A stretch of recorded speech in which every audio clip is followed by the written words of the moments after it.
Chrysopoeia or Chrysopoeia has Greek origin and means gold making. It was one of major concerns of alchemy in ancient and medieval eras. For over 2 millennia, alchemists, without truly achieving it, tried to artificially produce gold, commonly by transmutation of base or inexpensive metals such as lead. While based on our modern knowledge, it might seem foolish, Chrysopoeia seemed logical and prosperous in the past. And indeed, it attracted many from different geographical regions, in different times, from different fields and professions, from peasants to lords, and from pharmacists to philosophers. Where it might be surprising to know that the list also includes the famous Isaac Newton and Robert Boyle in the 17th century. It is also good to mention that in addition to Chrysopoeia, we also have the term Aziropoeia, with Greek origin, meaning silver making, for alchemists' efforts to artificially produce silver, commonly by transmutation of base or inexpensive metals such as copper. Historically, alchemy was some traditional, speculative thoughts and practices practiced in different geographical regions, from East Asia, China and India, to the Middle East, Egypt and Europe, in different times, from ancient times to the time of Newton and Boyle in the 17th century. Alchemy is generally considered to have both practical and spiritual aspects, and it was in close connection with fields such as natural philosophy, metallurgy, medicine and pharmacology. The common aims of alchemists were transmutation of base or inexpensive metals such as lead and copper into noble metals of silver and particularly gold. Besides creation of a remedy or potion for cure of all diseases, rejuvenation, eternal life, and immortality. Where the mythical alchemical substance, the philosopher's stone, not necessarily a stone, but maybe a waxy oil or powder, was variously connected with all such projects, and efforts and processes to create philosopher's stone were known as the magnum opus, or the great work. In other words, alchemists focused on transmutation and perfection of whether base metals or human body and soul.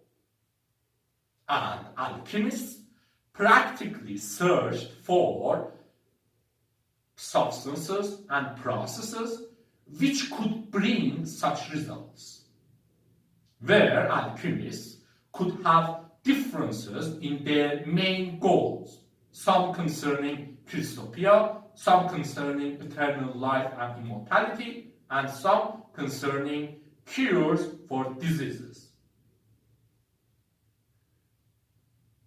While alchemists didn't achieve any of their common aims, they were successful in discovery of some substances and processes and invention of some useful apparatuses, which played a significant role in the development and history of science, particularly for chemistry, pharmacology, and medicine.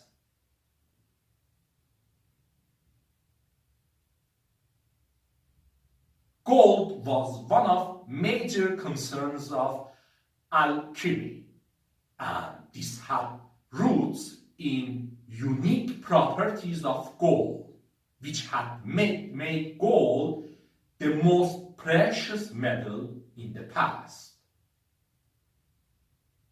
Gold in nature often occurs in its uncombined or native form, typically as an alloy of gold with silver. As gold can be found as a free element in nature, sometimes almost pure, gold was among the first metals that were discovered by mankind. On the other hand, gold is a relatively rare element. And it might be interesting to know that all the gold in active use today is about 200,000 tons, equivalent to 10,000 cubic meter gold, which can be approximated as the total volume of 3 Olympic-sized swimming pools. Gold has unique properties, from its appearance, beauty, and luster, to its physical properties such as malleability and ductility, to its chemical properties such as resistance to corrosion. In some of which, gold has the first rank, such as gold as the most malleable metal, or gold as the most resistant metal to corrosion, or the most noble metal. Properties of gold has always attracted interest of mankind and has made gold an excellent choice for many applications, such as coinage, jewelry, and even modern electronics and spacecrafts. Their properties, applications of gold, besides its scarcity, has made gold important and valuable for mankind from the beginning until now.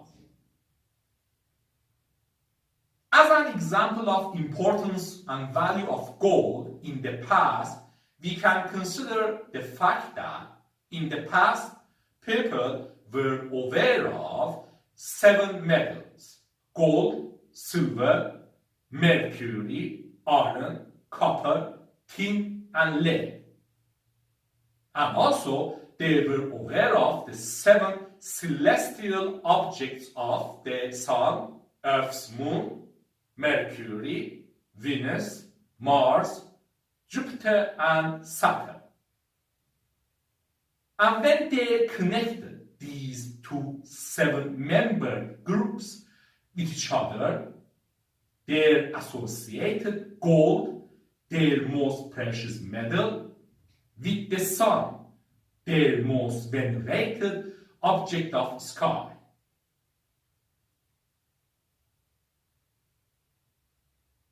Importance and value of gold, beside how nature and its changes were understood and interpreted in the past, created the foundation for alchemists' efforts to artificially produce gold by transmutation of other substances like lead. Alchemists adopted ideas like classical elements of Aristotle or Aristotelian classical elements. And as they viewed every substance as a specific combination of the 4 classical elements of earth, water, air, and fire, they also believed that they could change or transmute one substance into another, such as transmutation of lead into gold by changing elemental combination and proportion in a specific way or through specific processes. Another common view, which was proposed later, was view of metals as combinations of elemental mercury and sulfur. Besides, possibility of change of proportions of mercury and sulfur through specific processes to convert or transmute one metal, such as lead, with one of the least perfect proportions of mercury and sulfur, into another, such as gold, with the most perfect proportion of mercury and sulfur. Here, we should consider that such mentioned elements could be philosophical and abstract, close to their real-world analogues, but not equal to them. For instance, philosophical sulfur with some specific properties rather than real sulfur, but close to it. Also, color was important for alchemists, as they considered their processes should go through specific color changes to yield desired results. There were also ideas like that metals grew inside the earth, somehow similar to vegetation, and gold is the most perfect product of such growths and changes, where alchemists believed that they could imitate such natural processes to produce gold artificially.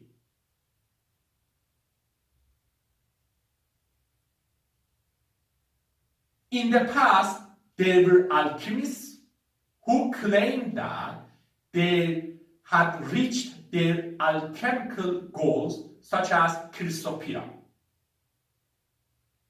Based on our modern knowledge, we know it for certain that no alchemist achieved Chrysopoeia, as conversion of one chemical element, such as lead, into another, such as gold, requires advanced technology and nuclear reactors and accelerators, which were not available to alchemists.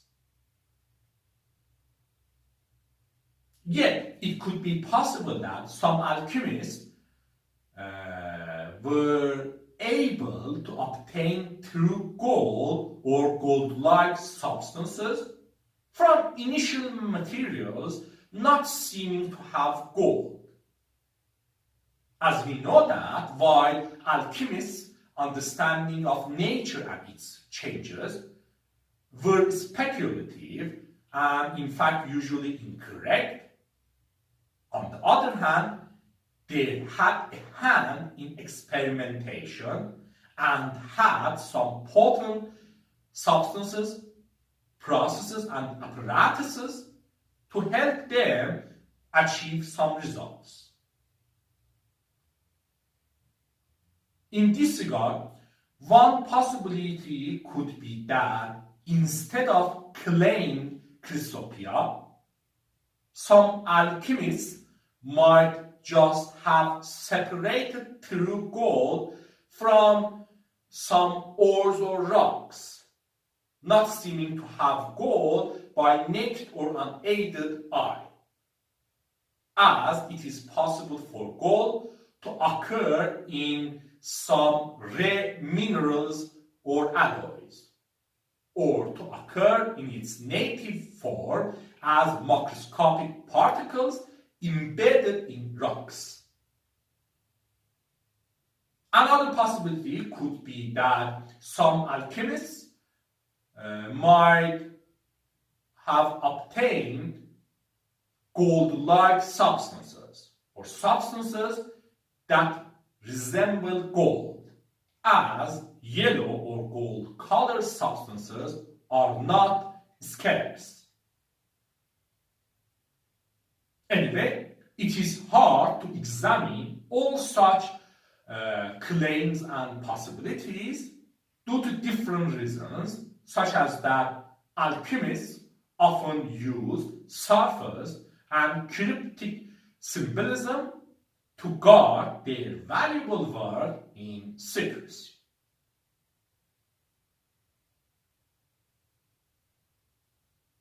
Here, one important question could be that were alchemists able to determine whether an obtained gold-like substance is truly gold or not?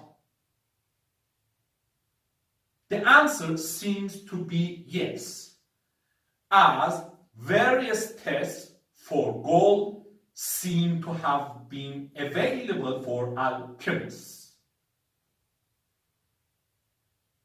In ancient times, they were aware of various tests for gold, such as color, malleability, density, resistance to corrosion, unfusion, or trial by fire. And as time passed, better tests, such as acid tests or tests using mineral acids, became available. Yet, results of such tests for gold by alchemists could have significant errors to produce wrong results and incorrect confirmation of Chrysopoeia, especially if only one test was used, due to different reasons such as impurity of substances or technical imperfections. Also, claimed results of such tests by alchemists could have been subject to dishonesty and cheating.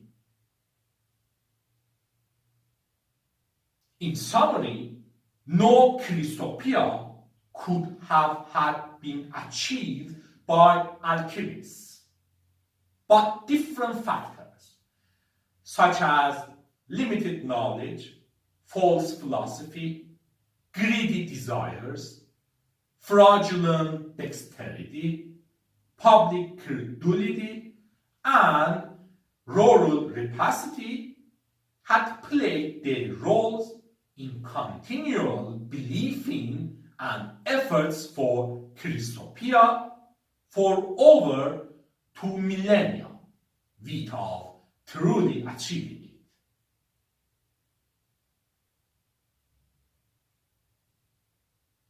While alchemists didn't achieve Chrysopoeia, it has been achieved in our modern era by help of nuclear science and modern technology. In this regard, we have the term nuclear transformation, also known as nuclear transmutation, for conversion of one chemical element or an isotope into another. In other words, nuclear transformation is the change of one nuclide into another with a different number of protons or neutrons.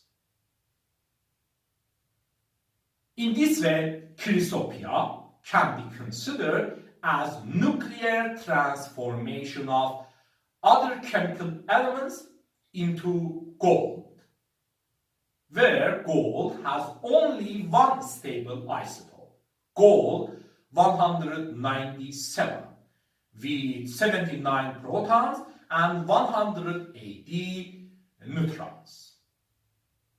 Other 36 known isotopes of gold all are unstable or radioisotopes, where the radioisotope gold 195 has the longest half-life of 186 days.